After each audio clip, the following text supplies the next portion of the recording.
नमस्कार, मधु की रसोई में आपका स्वागत है।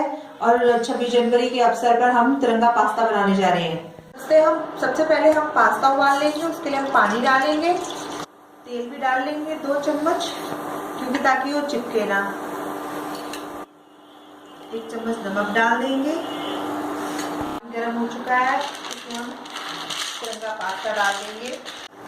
अब ये पकने वाला है, अब थोड़ा टाइम और हम उसको पकाएंगे। अब हमारा तिरंगा पास्ता उबल चुका है, पक चुका है। अब इसको हम ठंडे पानी में धो के एक तरफ रख देंगे। पास्ता हमने उबाल के ठंडे पानी में हमने धो लिया, हमने धो के ठंडा कर लिया है। अब हमें उसमें लगने वाली सामग्री है, 4 टमाटर ले लेंगे। उसको हम उसके बीज निकाल के बारीक काट लेंगे, जैसे कि मैंने पहले से करके रखा हुआ है। और फिर जाके हमने क्रश किया हुआ लहसुन लिया हुआ है, बारीक कटा प्याज ले लेंगे एक, और जाके आधा चम्मच हम काली मिर्च पाउडर ले लेंगे, और आधी चम्मच चिल्ली फ्लेक्स ले लिया है। इसको मोटा मिर्च घर पे भी बना सकते हैं आप। इसको सूखी मिर्च को लेकर मोटा मोटा कूटना है। और ये रिफाइंड ऑयल ले लिया है, आप चाहे तो ऑलिव ऑयल भी ले सकते हैं, हम रिफाइंड ऑयल में बनाएंगे। अजीनोमोटो ले लिया आधा चम्मच, और ऑरिगेनो ले लिया आधा चम्मच, और मैक्सिकन मसाला भी ले लिया है। मैक्सिकन मसाले की रेसिपी के लिए आप हमारे डिस्क्रिप्शन बॉक्स में जाएं।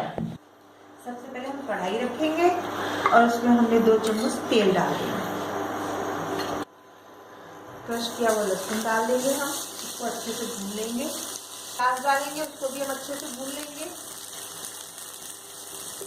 प्याज भून चुका है, तो ज़्यादा नहीं भूनेंगे। अब इसमें हम टमाटर डाल देंगे। हम नमक भी डाल देंगे ताकि टमाटर जल्दी से गल जाए। जब तक टमाटर पकता है उसको थोड़ा 5 मिनट के लिए ढक देंगे। अब हमारे टमाटर गल चुके हैं, इसको हम ऐसे मैश करेंगे और फिर मसाले डालेंगे। मसाले डालेंगे आधा चम्मच जो काली मिर्च पाउडर,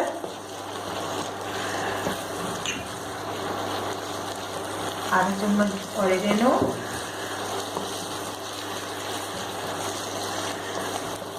आधा चम्मच अजीनोमोटो, 1.5 चम्मच हम मैक्सिकन मसाला डालेंगे। अब हमें बॉईल किया हुआ पास्ता डाल देंगे, तो हम अच्छे से मिला लेंगे। 2 मिनट हम ढक देंगे ताकि इसमें सारे मसालों का फ्लेवर आ जाए। अब जैसा कि आप देख रहे हैं, हमारा पास्ता तिरंगा पास्ता बनके तैयार है। अब हम इसे चिली फ्लेक्स के साथ सर्व करेंगे। अब हमारा तिरंगा पास्ता मैक्सिकन मसाले के साथ तैयार है।